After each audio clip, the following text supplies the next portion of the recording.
Hello, welcome. Good morning. You're watching HW News English. I am Shubham Chauhan. It's the 1st of February. It's a Sunday, and it's time for the Union Budget for the year 2026. Finance Minister Nirmala Sitharaman will table her ninth consecutive budget in about 30 minutes from now, and all eyes will be on the big announcements that possibly the finance minister could make. The preparations are already done, locked, set, and now you can see the photo of the finance minister meeting the President of India, Draupadi Murmu, before she proceeded to Parliament. And there's a photo of the entire Finance Ministry team posing with the President of India before she moves to Parliament, where you have a customary stamp of approval by the Union Cabinet. And then the Finance Minister proceeds towards the Lok Sabha, where she will table it. You can see President Draupadi Murmu interacting with Nirmala Sitharaman. And this is the photo that sort of is a ritual that has been there for years now. Finance Minister Nirmala Sitharaman outside Kartavya Bhavan, all set to table her ninth budget. You can see her entire team that is there. And now, in a short while from now, you will have the Finance Minister speaking in the Lok Sabha while she'll table the budget for the year 2026. Now, it's an important budget. It comes at a time when a lot is happening on the international front. There are global headwinds with regards to the American tariffs and how India will operate and has been operating so far. This is, of course, the visual earlier this morning where the Dahi Chini ritual, where you see the president feeding a spoon of sugar and curd to the finance minister. It's a sign of before you go and do something big out there, you start with something sweet. So this is, again, another ritual that happened earlier this morning. President of India, Draupadi Murmu, and Nirmala Sitharaman. Now, the finance minister has already arrived in Parliament, and so has the Prime Minister, the Defence Minister, and almost all politicians have made their way. Like I said, the budget will be given a customary stamp of approval in the Union Cabinet before we have the proceedings underway at about 11 o'clock. So 25 minutes from now. Now, like I was saying, while we are speaking of records, this is in fact going back to the first budget of independent India that was tabled. And what Nirmala Sitharaman is also doing through the course of her budget is, of course, breaking records. That is, as far as the trivia is concerned, besides, of course, the meat and the substance of what will actually be in the budget. But if you just talk about this year's budget, 13th budget of the Modi government, 9th consecutive budget of Nirmala Sitharaman. She is on the verge of breaking former finance minister and former prime minister Morarji Desai's record, who has tabled 10 budgets in his tenure as finance minister. Nirmala Sitharaman is at 9, so you'll have that record as well breaking. But let's talk about the budget and what we can sort of talk so far and what are the indications that are coming in. Now, what we are told is that so far, most of the substance of the budget was laid in part A of the document while she reads out. It's a lengthy speech, 1.5 to 2 hours is what it takes usually for the finance minister to speak and explain the significant aspects of the budget. This time, and usually the custom has been that the finance minister reads part A, most of the emphasis on part A, and part B is where the tax and policy announcements are mentioned. This time around, what one can expect is there could be a change where part B could be focused more on tax and policy announcements. What it could entail for you and me, something that we'll have to wait for a few more minutes before we hear from the finance minister herself. Now, if you talk about the context in which this budget is being tabled, like I said, on the international front, on the global front, there are headwinds, and there's a whole talk about tariffs of the United States that India is facing. Then there's also the question of the rupee that is falling rapidly. It's on the international front. That is something that one will look at as to how the budget tackles it. On the domestic front, consumption growth, economic growth, GDP growth, jobs. How will the finance minister tackle all of that? And most importantly, what is in the budget for the middle class of the country? And that is something that really people like you and me are all eyeing. Whether will there be a tax relief like we had last year? The tax slabs were sort of rearranged, and through a rebate, people got a lot of benefit in terms of taxation. Then you had also had a rate rationalization of the goods and services tax, where several items were recategorized, and the slabs itself of the goods and service tax were recategorized. So by the looks of it, the emphasis this time of the Modi government has been and has been on reform, and they're not looking at short-term gains, is what we are told. Multiple news reports and experts have suggested that the government is now prioritizing long-term gains, long-term vision is what the government is designing for the Indian economy. So that is something that will be very interesting to watch. And in fact, yes, the budget is likely to give top priority to rural development and the development of the agriculture sector. She's expected to announce more funds for programs to raise employment opportunities in rural areas. That is what we're being told. And it one will also have to look at how this plays out sector wise, like we do every year. Which department, which ministry gets how much, and where is the emphasis going to be really? Because if you talk about rural development, there are certain aspects one needs to look at. Defense, the all important. You just had Operation Sindoor last year, where India's sort of operational military might was on display. What more investments is India looking at on the defense front? That is something that will be watched. Road and infrastructure, the highways. What more is the finance minister going to offer? Is something that we'll have to wait and watch. And as far as rural development is concerned, what we are given to understand right now is that the Rural Development Ministry has asked the Finance Ministry to increase the budget of what is now called the VBG Ramji bill, or the law, the VBG Ramji law, which effectively replaced Manrega, which was the Rural Employment Guarantee Act. Now that has been replaced, and it's been replaced with Viksit Bharat G Ramji. That is the new law that has been passed. Manrega was given an outlay of allocated an outlay of 86,000 crore rupees last year. This time the demand has been to ramp it up by 72%, 1.51 lakh crore rupees. So how much of it is actually implemented is something that we'll see out. But all eyes will be on as far as India is concerned, and what is in it for the Indian economy. Jobs, employment, middle class tax relief, or other benefits that the Aam Aadmi of India is expecting. It's a Sunday, so you can sit back, sip your chai. Where all the stock markets are open today as well. For the moment, on last count, the markets opened in red. And you'll see those fluctuations happen through the course of today as the finance minister progresses with her speech. And a few days back, in the lead up to the budget, you had the economic survey that was tabled, and it pegged India's real GDP growth for financial year 27 at between 6.8 and 7.2%. So it's an optimistic outlook. Many experts would say that as far as the forecast for India's growth and GDP is concerned. Inflation has, of course, eased significantly, and it remains within the 4% comfort band that the Reserve Bank of India has. And so it's really the budget comes at a very critical point in Indian economy's history.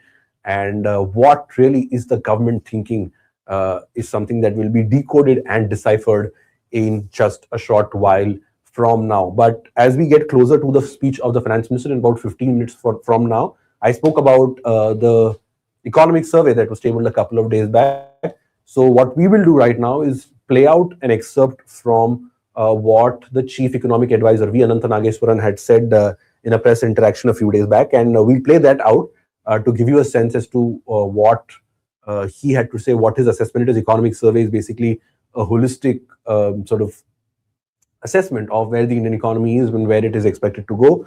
So we'll play that clip out, and at 11 a.m., Finance Minister Nirmala Sitharaman will table her ninth budget. So you can we'll cut across to that live as well at 11 a.m. But for now, let's listen in to the Chief Economic Advisor of India, V. Anantha Nageswaran.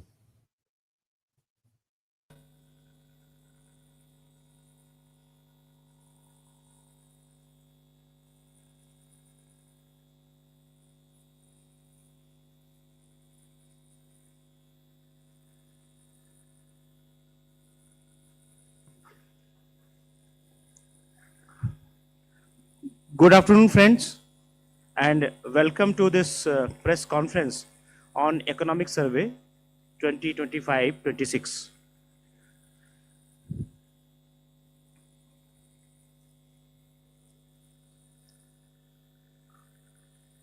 The Union Minister of for Finance and Corporate Affairs, Srimati Nirmala Sitharaman ji, tabled the Economic Survey 25-26 in the Parliament a short while ago. Please, अभी बाद में इसको बांटिएगा, हाँ please रखिए, रख दीजिए, कुछ रख दो, बैठ जाओ. To brief us more on the key highlights of economic survey, we have with us Chief Economic Advisor Shri V. Anant Nageshwaran ji. My warm welcome to you, sir. I welcome Senior Economic Advisor Miss Chandni Raina, Economic Advisor Shri Chanchal C. Sarkar, Economic Advisor Dr. Anuradha Guru, and Economic Advisor Dr. Rosemary Abraham. Welcome to all of you. Today's press conference will go as follows.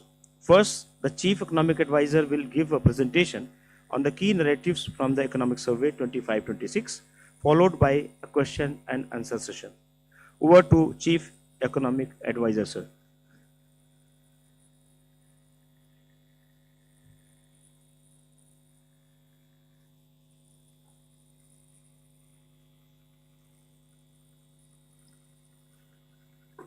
Good afternoon, ladies and gentlemen, and my colleagues, friends. It's a pleasure to stand in front of you and present the Economic Survey for 25-26 again.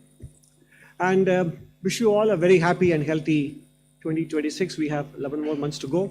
So may the year be blessed with happiness and good health for all of you. This Economic Survey's cover actually symbolizes the key message that we have on the importance of manufacturing and exports for India's future growth in a very fragmented world and a fractious global environment. The survey takes you through 5 parts, the presentation as well, our current economic performance, and what are our priorities for the next 25 years, and how are we going to pursue them in the global context, which is somewhat unpredictable and even dangerous. And therefore, what kind of preparation as a country, as a society, we need to make to be able to achieve our priorities in a difficult global environment. And then we conclude. First, India is an indeed oasis of macro stability in otherwise a turbulent world. Numbers speak for themselves. Our GDP for this financial year is estimated, this is all IMF forecast, may differ slightly from what MOSPI has told us. IMF predicts 7.3% for the year ending March 2026. We have 7.4 from MOSPI. And the fund forecasts 6.4% for the next 2 years, 26-27 and 27-28. You will hear our numbers later.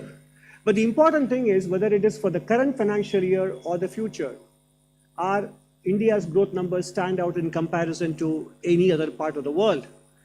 And that is why we call India a oasis of economic performance in the global scenario. And if you look at the last few years in comparison to pre-COVID average, real GDP growth pre-COVID was 6.4%, and in FY25 was 6.5%. And this year, as I said, MOSPI is predicting 7.4%. Private final consumption expenditure growth is 7% for this year, on top of 7.2% last year.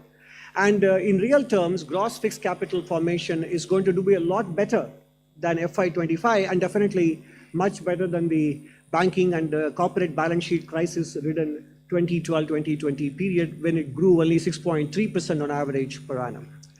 More importantly, we are achieving this high growth rates, consumption and investment spending amidst very moderate inflation environment. This year, it is projected to be about 1.7% on average so far for the first 9 months of the year, largely due to a deflationary trend in food price index. However, it's important to note that core inflation is also well behaved. If you take out gold and silver, core inflation is 2.9, well below the 4% threshold with which the headline inflation is pursued by the central bank.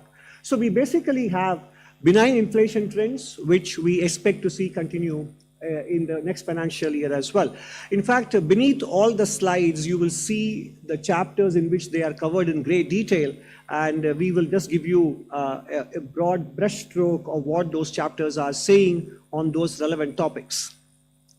Moving on from GDP and inflation to public finances, in 21-22, the government said we would bring down the COVID year fiscal deficit to less than half, and we are about to deliver on that this year, with an estimated 4.4% of GDP as the union government fiscal deficit.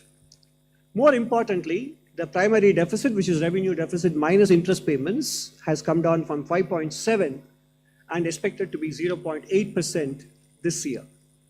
We achieved it through improvement in tax buoyancy, tax collections, while increasing and improving the quality of expenditure. Effective capex rate went up from 2.7 pre-COVID to 3.9% post-COVID as a percentage of GDP. And that is the reason why last year we got 3 credit rating upgrades, beginning with Morningstar DBRS in May, Standard & Poor in August, R&I investment ratings from Japan in September. And so we now have BBB from S&P, BBB plus from the other two, and also India's CAD Edge also rates Indian sovereign rating at BBB plus. External sector, the forex reserves have more than doubled, compared to 11 years ago, from 341 billion to 701 billion. While much of it is due to lately the increase in gold valuations, definitely there is an increased accretion of foreign exchange currencies as well. Therefore, the import cover has picked up to nearly a year from 8.9 months in FY15. The current account balance is very well behaved, from 1.3% of GDP to now to about 0.8% in the first half of the current financial year. And external debt, which was 23.8%, is now down to 19.2%. So the external sector doesn't flash any warning signals as far as the macro picture is concerned. And if you look at the financial sector, we basically had the second decade of the millennium was marked by balance sheet troubles and repair. That is now showing up. The repair process is now well done, and the gross non-performing asset ratio is 2.2%. The net non-performing asset ratio is down from 6% in 2017-18 down to just 0.5%.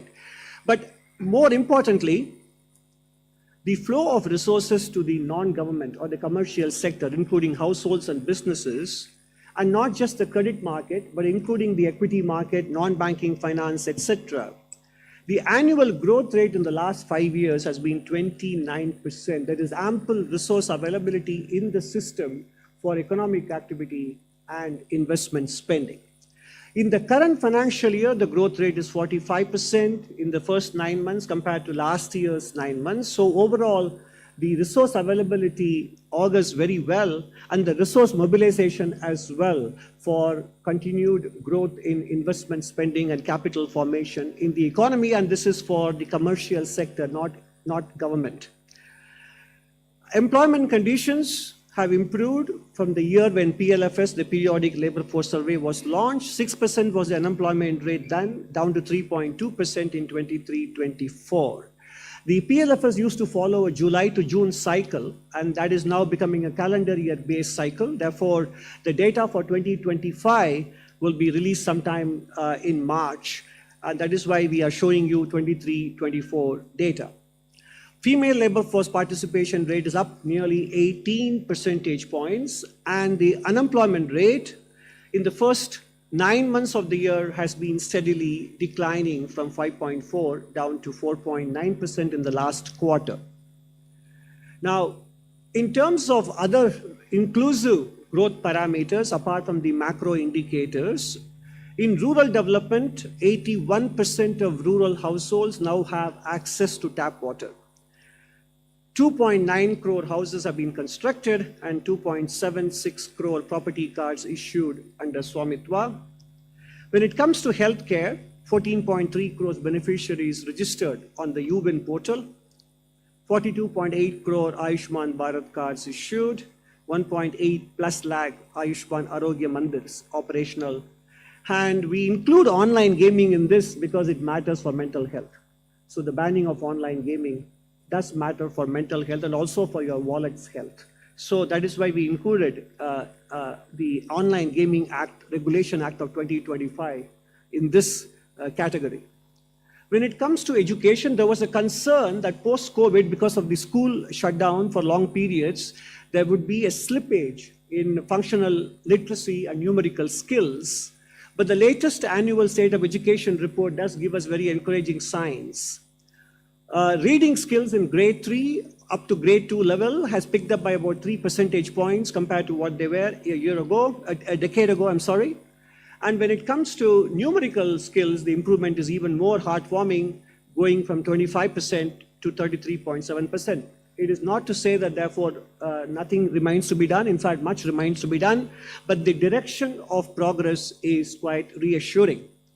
When it comes to enrollment, I think India has fixed that problem mostly. Now we are focusing on the quality of educational outcomes because up to middle school level, enrollment is almost 100%. Up to high school, it's about 80%. And up to secondary school, it's about 60% or so. And in tertiary education, we have a target of 50%, and we are somewhere around 32%. So compared to where we were at the turn of the millennium in terms of enrollment, whether it is in school education or higher education, we have witnessed significant progress. So we can now focus more on educational outcomes. The number of educational institutions, whether it is universities, colleges, or medical seats, etc., all of them have expanded. So more details can be found in those chapters 11 to 13. Now, macro fundamentals, inclusive parameters are also backed up by digital and in terms of project execution. If you look at the project approvals by the PPP Appraisal Committee, which was barely less than 9,000 crores in FY23. Now it's more than 1 lakh crores, and that too up to November only. The number of operational high-speed corridors in terms of length of kilometers in highways, just 550 kilometers, improved to 5,360 kilometers, and that too only up to December. The commissioning of railway networks from 1,500 to more than doubling to 3,100 plus. Port infrastructure having gone up in terms of cargo handled and the capacity of ports in terms of tonnage. The numbers speak for themselves. What is interesting to me when I was putting the survey together was the one on the bottom right. The growth of inland water transport as a very viable means of transporting people and goods. The growth rate of freight handled or goods handled by inland water transportation went from 18 million metric tons to 146 in the last 11 years, recording a compounded annual growth rate of 21%, and that's very impressive. So we are now tapping all sources of transportation mode to power economic activity in the country. Digital connectivity. India has a very steep decline in data costs compared to any other country in the world. Perhaps we are the cheapest, and of course, I would consider it a mixed blessing in different ways, and you will see later why it's a mixed blessing. Number of broadband subscribers has gone up from 6 crores to 100 crores. And in terms of the Department of Telecom, in terms of deregulation processes, the application approval time for centralized right-of-way portals has come down by 90% from 450 days to just 40 days. And in terms of rural connectivity, more than 13,000 towers operational, nearly 20,000 villages with 4G mobile, and 2.1 lakh gram panchayats connected with broadband. And therefore, given the